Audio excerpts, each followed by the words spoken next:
Hai Sobat Pintar, balik lagi bersama saya Chris di Duit Pintar. Episode yang sebelumnya kita sudah bahas mengenai apa itu DeFi. Ada beberapa use cases ataupun contoh dari proyek DeFi yang sangat populer, yaitu Exchange dan juga Earns. Tapi jangan disingkat ya. Di episode hari ini kita akan membahas secara detail apa itu Exchange dan juga Earns yang ada di proyek DeFi. Ikuti episode ini hingga habis ya. Episode hari ini disponsori oleh rekeningku, Indonesia Cryptocurrency Marketplace. Link pendaftarannya di kolom deskripsi ya.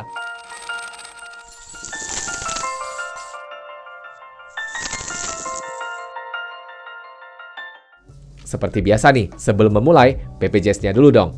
Bayar pakai jempol, share, dan subscribe saja. Episode dari Duit Pintar akan selalu saya hadirkan di setiap Senin dan Kamisnya. Jadi Sobat Pintar bisa dapatkan episode yang lebih banyak dari Duit Pintar. Langsung kita masuk mengenai apa itu exchange yang ada di DeFi. Exchange yang ada di DeFi sebutannya yaitu DEX, yang mana merupakan singkatan dari Decentralized Exchange. Decentralized Exchange sendiri seperti dengan namanya sendiri yaitu terdesentralisasi. Namun ingat kembali, banyak sekali proyek DEX ataupun proyek-proyek yang ada di DeFi yang masih ada central governance-nya ataupun orang yang mengaturnya. Namun yang terdesentralisasi adalah arsitektur teknologinya. Beberapa contoh dari DEX yang paling tua yaitu Ether Delta, Fork Delta, kemudian ada Uniswap dan sebagainya. Dan seperti yang sudah saya sebutkan di episode sebelumnya, di mana proyek-proyek DeFi ini nggak ada regulatornya. Sehingga sangat mudah sekali untuk proyek-proyek baru untuk melisting token mereka. Ya, bisa dikatakan biaya untuk listing juga sangat murah sekali. Sehingga ini membuat banyak sekali orang-orang yang akhirnya kejebak di dalamnya. Dan untuk proyek sendiri, untuk merilis satu buah proyek ini sangat mudah dan biayanya sangat murah seperti yang saya sebutkan di episode sebelumnya. Ketika kita udah buat proyek, kita buat tokennya. Untuk token ini dapat dirilis di network tertentu ataupun di jaringan tertentu. Biayanya kalau misalnya di Ethereum itu biayanya sekitar 1 Ether. Kalau untuk di BSC ataupun Binance Smart Chain, ini dimulai dari 0,01 BNB, yang mana ini biayanya nggak sampai $10. Hal ini membuat banyak sekali token-token yang muncul dengan bermodalkan hanya kertas, tidak ada proyek aslinya, ataupun nggak real proyeknya. Sehingga akhirnya apapun yang dijanjikan ya tinggal angin. Akhirnya token yang kita beli melalui DEX banyak sekali sangat beresiko. Sehingga satu hal yang perlu kita ingat, apabila ada token tertentu yang baru listing ke DEX, ini bukanlah hal yang perlu digembar-gemborkan, ini bukanlah hal yang patut dibanggakan. Karena untuk melisting di DEX ini sangat mudah sekali, bahkan nggak butuh izin. Jadi bisa dikatakan, walaupun ada auditor ataupun nggak ada auditor ya, ini penting nggak penting kalau kita mau listing di DEX saja. Dan yang tidak kalah penting adalah nggak ada yang halangi. Dikarenakan yang namanya blockchain untuk kita bisa listing demikian, ini menggunakan public blockchain yang tidak butuh permisi. Kita bisa masuk dengan mudahnya. Sehingga ini membuat banyak sekali orang-orang yang akhirnya merasa terjebak setelah membeli token tertentu melalui DEX. Namun perbedaan utama antara DEX dengan CEX ataupun Centralized Exchange seperti rekeningku tentunya, ini ada perbedaan yang sangat mendasar. Kalau misalnya kita mau login ke rekeningku, sangat mudah, tentunya kita masukkan email kita, masukkan password kita, masukkan two-factor authentication, maka kita sudah bisa login. Untuk Sobat Pintar yang belum daftar, linknya ada di kolom deskripsi dong. Jadi tinggal didaftar, ya support channel saya lah. Kalau untuk DEX, ini bisa dibilang sedikit lebih mudah, tapi kita harus memiliki pengetahuan teknis yang sedikit lebih jauh. Dalam hal ini misalnya nih, kalau kita ingin login ataupun masuk ke wallet Ethereum kita, login ke DEX yang berada di jaringan Ethereum. Maka hal utama yang harus kita gunakan adalah kita punya MetaMask yang sudah terinstalasi di browsernya kita. Setelah itu kita buat walletnya, baru kita bisa login dengan menghubungkan wallet yang kita punya yaitu di MetaMask dengan si platformnya itu, misalnya SushiSwap, PancakeSwap, Uniswap, dan sebagainya. Setelah kita connect, ini baru bisa melakukan transaksi. Kondisi DEX di tahun 2017 dengan kondisi DEX di tahun 2022 ini jauh berbeda. Kondisi DEX di tahun 2017, likuiditasnya sangat tipis sekali. Bahkan untuk transaksi yang 1 juta hingga 5 juta aja masih susah. Kalau sekarang kita mau transaksi di DEX, 10 juta, 100 juta aja masih sangat mudah. Jadi perbedaannya udah jauh banget. Kemudian tentunya di DEX-nya sendiri, ini ada beberapa kelebihan. DEX sendiri kelebihannya yaitu pilihan tokennya tuh banyak sekali, bahkan bisa sampai ribuan. Dikarenakan di DEX-nya sendiri kita bisa memilih token apapun yang berada di jaringan yang sama, sehingga ini membuat pilihan kita jauh lebih banyak. Dan kalau memang kita rajin nih, kita bisa aja ketemu satu berlian di tumpukan arang. Dikarenakan hal-hal tersebut bisa aja ada, memang ada proyek yang bagus banget, memang nggak ada promosi, tapi memang mereka di belakang layar mereka kerja-kerja terus. Ya bisa-bisa aja sih, tapi ini kan mungkin 1:1 juta. Jadi susah banget ketemu yang begituan. Dan kelebihan yang lain tentunya bagi developer yang ingin dapat dana, ini akan lebih mudah melalui DEX, dikarenakan mereka nggak perlu melewati yang namanya regulator. Berbeda dengan kalau memang mau listing di CEX ataupun Centralized Exchange, ini membutuhkan banyak sekali aturan. Misalnya di Indonesia salah satunya harus berada di market cap top 500 dunia.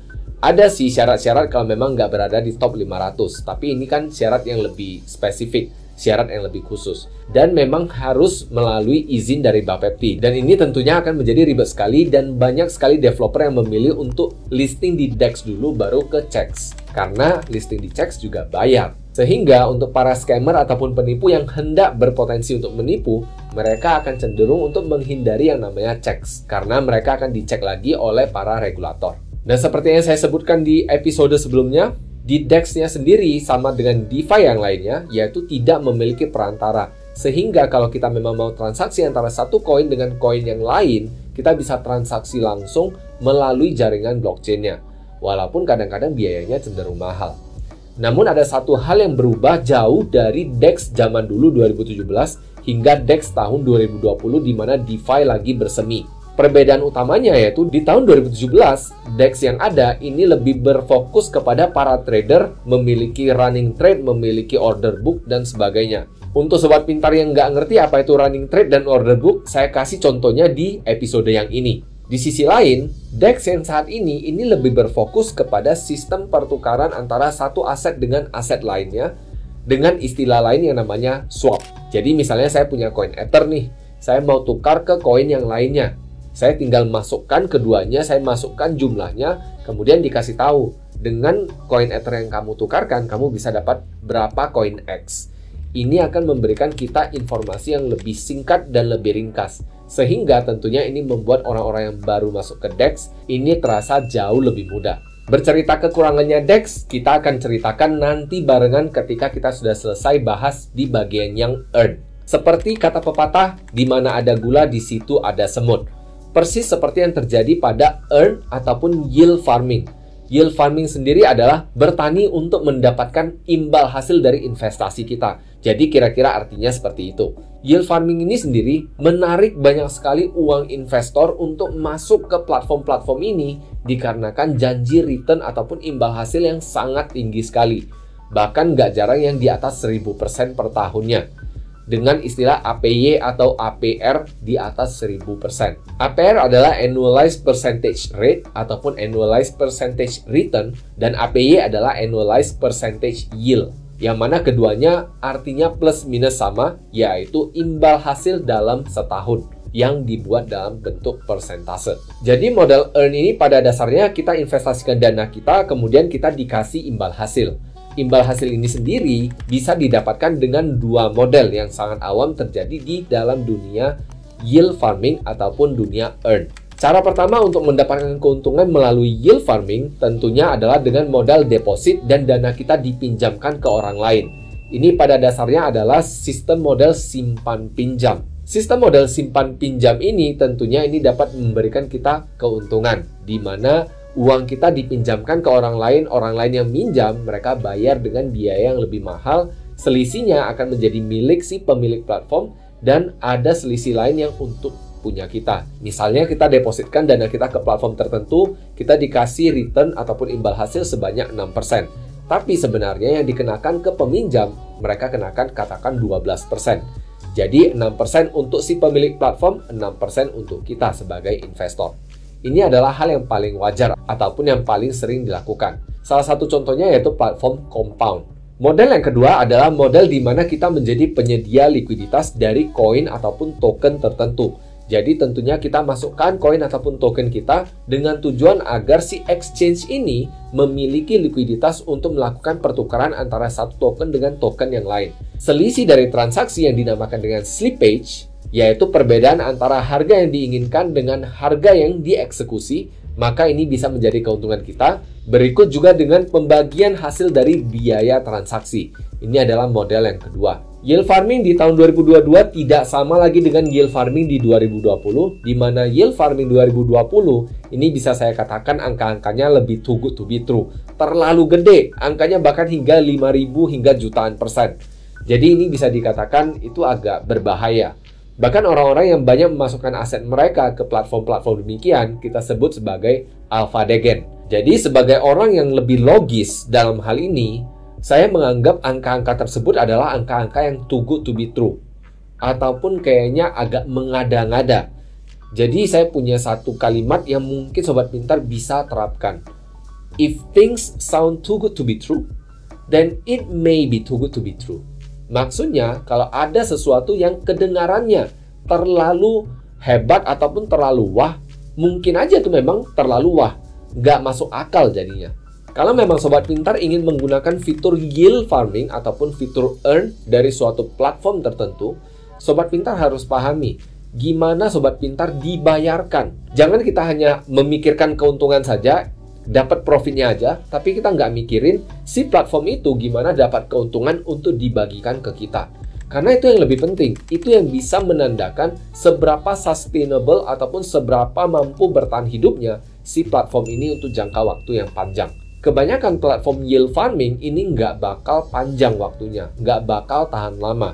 Dikarenakan apa yang dibayarkan ke kita bukanlah sesuatu yang benar-benar memiliki nilai. Maksudnya adalah, kalau misalnya nih saya deposit ke platform tertentu, saya akan dibayarkan token dari platform tersebut. Yang mana token-token tersebut adalah token-token yang mereka cetak ketika platform ini dirilis, tanpa ada nilai intrinsik dari si token ini. Sehingga bisa dikatakan kita dibayarkan dengan uang palsu, uang yang sudah mereka cetak dulu tanpa ada nilai, kemudian mereka listing ke exchange, ada yang transaksi, itu jadi nilainya. Itu yang mereka terapkan menjadi yield-nya mereka. Semakin tinggi harga tokennya, maka semakin besar yield yang kita dapat. Semakin rendah harga tokennya mereka, maka semakin rendah pula yield-nya mereka. Maka dari sana saya akhirnya menyadari bahwa token-token yang mereka berikan kepada kita nggak ada value creation-nya, nggak ada nilainya yang sebenarnya tercipta sehingga token ini bisa ada harganya. Kecuali mereka berikan kepada kita yield dalam bentuk USDT ataupun dalam bentuk BTC ataupun dalam bentuk ETH. Itu adalah token-token yang lebih bernilai daripada token mereka yang sama sekali nggak ada apa-apanya. Jadi alangkah lebih baik kita pikirkan gimana mereka dapat profitnya untuk bayar ke kita. Kalau memang mereka nggak ada sumber keuntungan yang jelas, maka bisa aja itu nggak masuk akal untuk kita. Tentunya dengan ikut yield farming ada beberapa juga keuntungannya. Keuntungannya adalah kita berpotensi dapat keuntungan yang besar dalam jangka waktu yang pendek. Ingat, usia dari yield farming sering sekali jangka pendek. Keuntungannya yang gila-gilaan ini sering sekali dalam bentuk promosi. Namun, untuk keduanya, baik yield farming dan juga DEX, ada beberapa kelemahan. Kelemahan pertama tentunya yaitu biaya yang mahal. Saya sendiri di tahun 2020 akhir hingga 2021, saya sekitar 3 bulanan ikut yield farming, main-main di DEX lebih sering, dan saya menghabiskan biaya sekitar 10 juta. Ya, Sobat Pintar gak salah dengar, biaya yang saya habiskan itu 10 juta.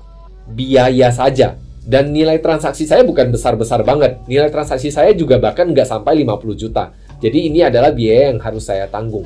Walaupun dengan potensi keuntungan yang ribuan-ribuan persen tersebut. Jadi bisa-bisa aja kita kehabisan biaya hanya untuk dapat hasil yang receh. Jadi menurut saya DEX ataupun yield farming sedikit kurang masuk akal. Di samping dari yang tadi, value creation-nya masih nggak jelas. Kemudian yang kedua tentunya banyak sekali platform-platform demikian yang nggak sustainable. Karena banyak sekali dari mereka yang ngasih hasil tanpa mereka bisa membuat nilai tersebut kembali. Dan yang ketiga, sering sekali koin yang dikasih adalah koin dari platform tersebut yang mana nilainya sangat fluktuatif sekali. Bahkan nggak jarang yang nilainya sudah mendekati nol. Kelemahan-kelemahan yang lain adalah platform-platform demikian sulit untuk digunakan. Seperti yang sudah saya jelaskan di episode sebelumnya. yaitu pengalaman penggunanya ataupun user experience-nya itu sangat jelek. Dan yang kelima yang tidak kalah penting adalah manusia syarat akan melakukan kesalahan. Jadi kalau kita salah melakukan transaksi di dalam DeFi, baik DEX, yield farming, marketplace, yang nggak bisa dibalik lagi.